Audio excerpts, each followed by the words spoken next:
Here's film lingo that I bet you didn't know, part 2. See if you know what it is before I reveal it. Let's say you're about to turn on a really bright light. Instead of yelling out to everyone saying, "Hey guys, I'm about to turn on a really bright light," on a film set, you just say,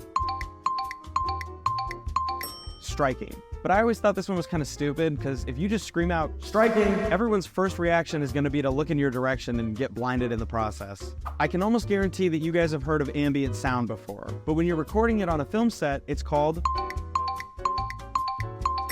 wild sound.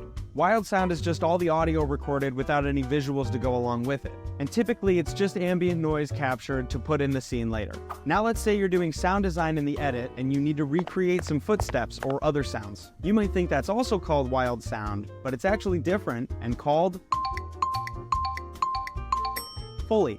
Foley is all the sound that's recreated during post-production, and there's actually a role dedicated to this called the Foley artist. A little bit of a bonus term.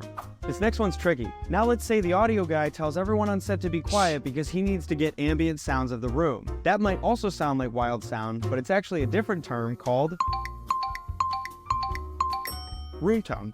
Room tone is different than wild sound because it's literally just the sounds coming in the room. That means fans, refrigerators, AC units, all of that, but without any people. I'll make the last one a little bit easier. I'm sure you guys have heard of the 180-degree rule, that you should draw an invisible line between two characters and only film on one side of the line. And there are many reasons to break this rule, but instead of saying you're breaking the 180-degree rule, all you have to say is, "I'm crossing the line," which literally just means I'm gonna shoot on the other side of that line. I am crossing that line. Let me know how many terms you got.